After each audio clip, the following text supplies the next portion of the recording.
Hello everyone, welcome to I exams. My name is Kailash Tiwari. आपका बहुत स्वागत है इस वीडियो में। हम अपने आज के रैपिड फायर सेशन में क्विकली डिस्कस करेंगे cell biology and genetics topic को। स्टार्ट करने से पहले मैं आपको दो चीजें कहना चाहूंगा। एक, हमारी जो पहले दिन की वीडियो थी उसमें किसी स्टूडेंट ने कहा कि सर ये वीडियो काफी शॉर्ट है, इतनी छोटी वीडियो में तो एड भी कंप्लीट नहीं होता। पहली बात तो मैं ये नहीं समझ पाया कि 17 मिनट का एडवर्टीजमेंट कोई कैसे देख सकता है। चलिए, अगर आप देख भी सकते हैं तो दूसरी इंपॉर्टेंट चीज है कि आई एग्जाम में we are providing short to the point and crisp content. हमारा कोई मकसद नहीं है कि हम बहुत लॉन्ग लॉन्ग वीडियोस, मतलब एक छोटे से टॉपिक को हम 2 घंटे में पढ़ाएं। उसमें कोई बड़ी बुद्धिमानी नहीं है, क्योंकि आप देखेंगे मैक्सिमम चीजें जो थियोरेटिकल हैं उसको पढ़ना और समझने में इतना टाइम नहीं लगता है कि हम अननेसेसरी किसी सेशन को बहुत बड़ा रखें। हमारी कोशिश है डायरेक्ट टू द पॉइंट। आप भी अपने टाइम की वैल्यू समझिए, हमारे टाइम की वैल्यू है, तो क्यों ना टाइम की वैल्यू समझते हुए अपने एग्जाम के लिए बहुत अच्छे से प्रिपेयर करें। अगर आप देखेंगे ओशो की अगर किसी बुक में मैंने ये पढ़ा था, उन्होंने कहा था कि अगर कभी भी किसी भी झूठ को सच बनाना है तो उसे बार बार बोलना चाहिए, तो वो अपने आप सच बन जाता है। कह सकते हैं अडोल्फ हिटलर ने ये स्ट्रेटेजी को काफी अपनाया था। सो जब हम किसी भी झूठ को बार बार बोलेंगे सच बनाने के लिए, तो उसमें आपका टाइम भी जाएगा, क्योंकि सुनने में भी टाइम जाएगा, बोलने में भी टाइम जाएगा। अल्टीमेटली टाइम की वैल्यू किसकी है ये आपको समझना है। सोशल मीडिया के बहुत सारे बेनिफिट हैं, बहुत सारे नुकसान हैं, बाकी सारे आप समझदार हैं, मैं बहुत ज्यादा ज्ञान कुछ नहीं दूंगा। सीधे हम आते हैं सेल बायोलॉजी एंड जेनेटिक्स पे। सो दोस्तों, पहला क्वेश्चन है, which of the following statement is incorrect regarding the cell wall of plant cell. Plant cell wall के रिगार्डिंग कौन सा सेल वॉल, कौन सा स्टेटमेंट इनकरेक्ट है?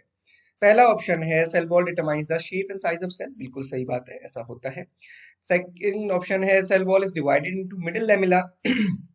ये भी सही है। Primary cell wall and secondary cell wall, ये भी ठीक बात है, 3 लेयर में होता है। हालांकि जो मिडिल लेमिला होती है ये आउटर मोस्ट होती है, और ये एक सेल से दूसरे सेल को सेपरेट करती है। Third is the cell wall is mainly compose of lipid. Fourth option है cell wall helps in transport of substance between two cells. Okay, आप देखेंगे ये दोनों ऑप्शन आपको एम्बिगियस लगेंगे। अब पहले हम इनको थोड़ा समझ लेते हैं, फिर आप उसके बाद खुद से आंसर कीजिएगा। सो आप सभी को पता है cell wall is made up of middle lamella, primary cell wall, secondary cell wall. Okay, तो मिडिल लेमिला तो आउटरमोस्ट लेयर है जो एक सेल से दूसरे सेल को डिवाइड करती है। आप देखेंगे यहाँ पे दूसरा सेल है, यहाँ पे एक और सेल है, यहाँ पे एक और सेल है, तो ये डिवाइड कौन कर रहा है? Middle lamella. सो दो सेल के बीच में जो लेयर है उसको हम बोलते हैं मिडिल लेमिला, इसीलिए इसको मिडिल लेमिला बोला जाता है। देन है primary cell wall and secondary cell wall, और उसके अंदर आती है प्लाज्मा मेम्ब्रेन जिसमें एक्टिव ट्रांसपोर्टेशन होता है। ओके, तो यहाँ पे अगर आप देखेंगे primary cell wall is made up of cellulose, secondary cellulose is again, आप देखेंगे it is made up of microfibrils and cellulose. तो वहां पे क्या ऑप्शन था? It is made up of lipid. So lipid से क्या बनी होती है? Cell membrane. तो ये एक इनकरेक्ट ऑप्शन है। चलिए आगे बढ़ेंगे। नेक्स्ट क्वेश्चन है, which of the following cell organelle is called a suicidal bag. तो ये कौन सी ऐसी सेल ऑर्गेनेली है जिसको हम सुसाइडल बैग बोलते हैं? ऑप्शंस दिए, lysosomes, Golgi body, cell membrane, mitochondria, RER. तो ये एक आई थिंक इजीएस्ट क्वेश्चन है, ये लाइसोसोम्स है। मैंने आपको शायद डिस्क्लेमर स्टार्टिंग में दे दिया है कि आज हम जो क्वेश्चन डिस्कस करने वाले हैं ये इजी लेवल के हैं। आप सभी को पता होगा कि हर एक एग्जामिनेशन में easy, moderate and difficult level के क्वेश्चन पूछे जाते हैं, बट जो आज हम डिस्कस करने वाले हैं वो इजी क्वेश्चन करने वाले हैं। बट मैं आपको एक चीज बता दूं, इजी क्वेश्चंस भी कई बार गलती से गलत हो जाते हैं, और जब वो गलती से गलत होते हैं ना तो बहुत ज्यादा दुख होता है। तो वो ना हो, क्वेश्चन बहुत अच्छे से पढ़ेगा, आंसर बहुत अच्छे से कीजिएगा।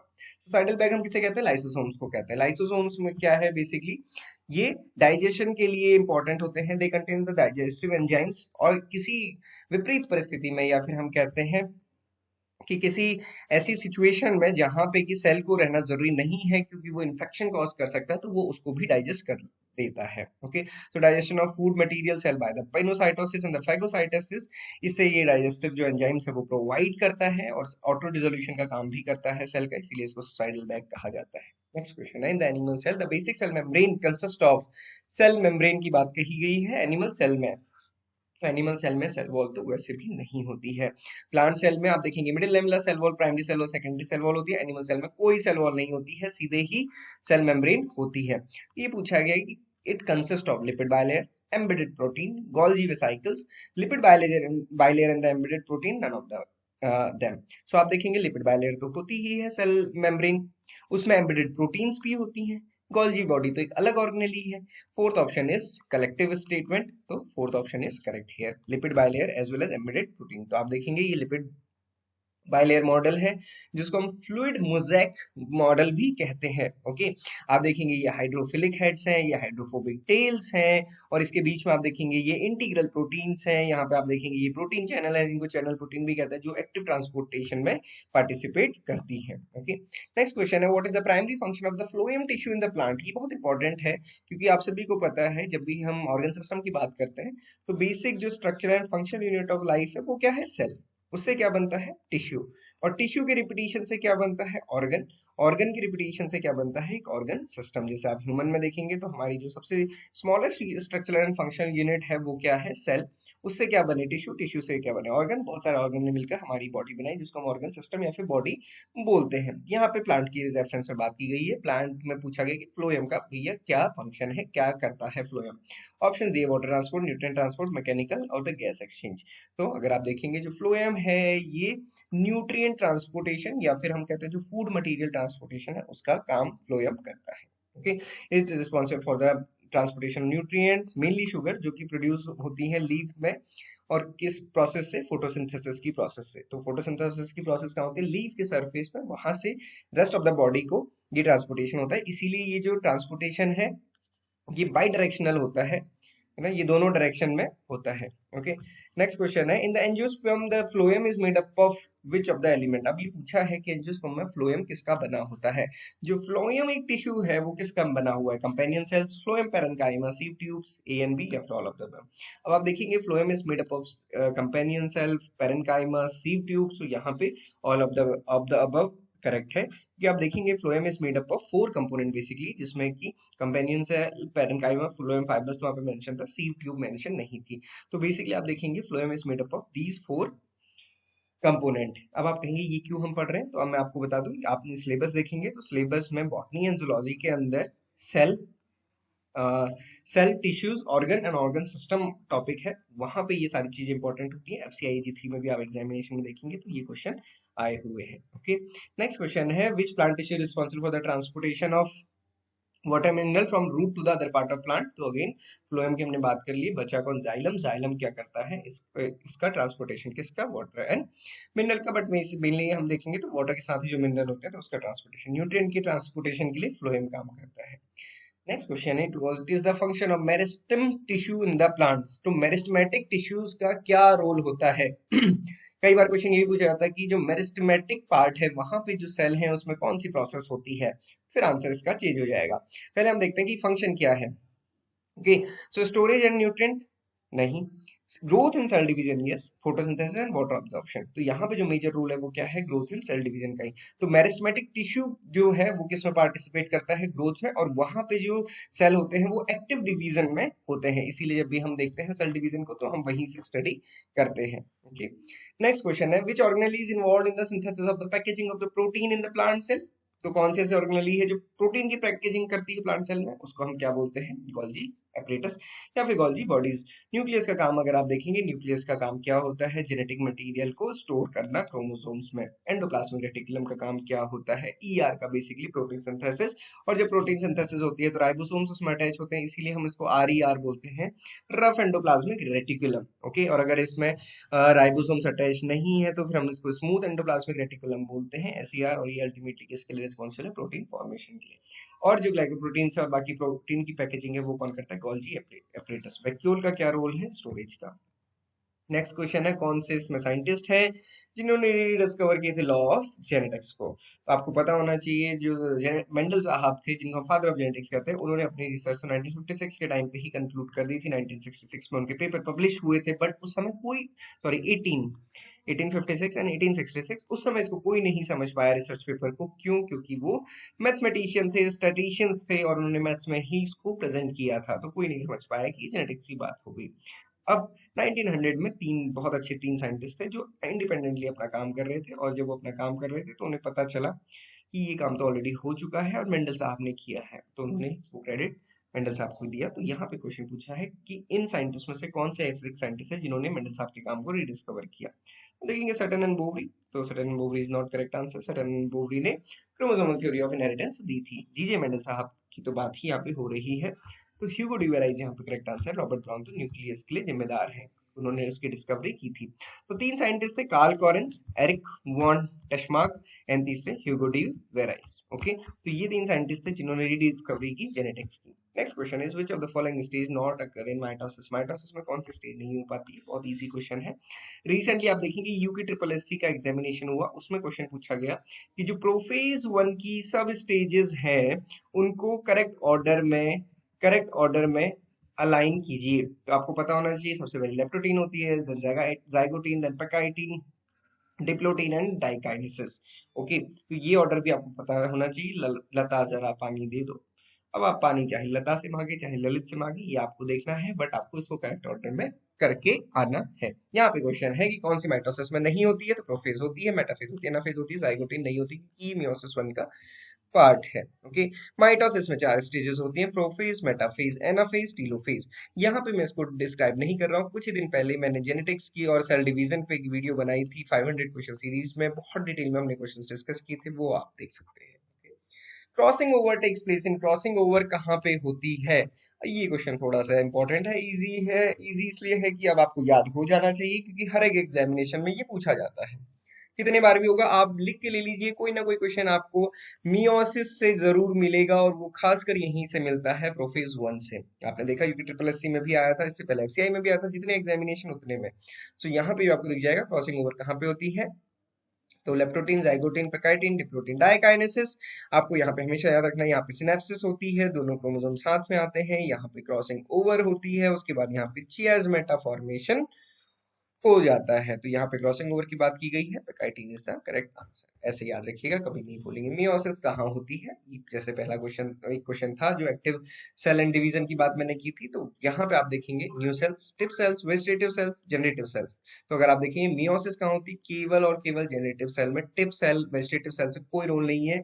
जो active cell division meristematic tissues में होता है वो वेजिटेटिव ग्रोथ के लिए होता है। ओके, जनरेटिव सेल्स में ही मियोसिस होती है जहां पे गैमीट्स बनते हैं, ये आपको हमेशा ध्यान रखना है। नेक्स्ट क्वेश्चन है, क्रोमोसोम्स को हम कब फुल्ली ऑब्जर्व कर सकते हैं? कि मतलब जब हमको क्रोमोसोम इस बढ़िया शेप में दिख जाए। शायद आप लोगों ने अपनी साइटोलॉजी में देखे भी होंगे, हमने अपने एमएससी के टाइम पे देखा था। सो प्रोफेज, मेटाफेज, एनाफेज, टीलोफेज। तो करेक्ट आंसर है मेटाफेज, क्योंकि जब मेटाफेज में आप देखेंगे ये मेटाफेजिक प्लेट या फिर सेंट्रल प्लेट पे अलाइन हो जाते हैं और यहीं पे हम इनको फुली रीड कर सकते हैं, क्योंकि इसके बाद आप देखेंगे ये स्पिंडल फाइबर से अटैच हो जाते हैं और एनाफेज में तो कंट्रैक्शन की वजह से ये डिवाइड होना शुरू हो जाते हैं। तो नेक्स्ट क्वेश्चन है, the male sterile line is depicted by. Male sterile line किससे डिपिक्ट की जाती है? A line, B line and R line. तो आप सभी को पता होगा कि जो हमारा मेल स्टाइल सिस्टम है उसको हम हाइब्रिड सीड प्रोडक्शन के लिए यूज करते हैं, खासकर पैडी में तो बहुत ज्यादा यूज होता है, इसके अलावा मिलेट्स वगैरह में भी हम कहीं कहीं यूज करते हैं। तो इसमें ए लाइन जो होती है वो मेल स्टाइल लाइन होती है, B line is the maintainer line and जो आर लाइन है it is a restore line. Okay, so ये आपको ध्यान रखना है, A line is the male sterile line. Next question is the biological science which deals with the mechanism of heredity and causes of variation. कौन सी ऐसी biological science है जो mechanism of heredity means transfer of character from one generation to another generation की बात करता है, और साथ ही साथ वेरिएशन, एक जनरेशन से जब दूसरे जनरेशन में कैरेक्टर ट्रांसफर होते हैं तो वेरिएशन कैसे आते हैं इसकी स्टडी करता है, उसको हम क्या कहते हैं? तो उसको हम जेनेटिक्स कहते हैं। Okay, next question is the law of inheritance was discovered by the Mendel in 1866 working with. Mendel साहब किसके साथ काम कर रहे थे? गार्डन पी के साथ कर रहे थे। आप देखेंगे कई बार ये क्वेश्चन पूछा जाता है, Drosophila of the plant kingdom किसको कहा जाता है? तो वो में इसको कहा जाता है।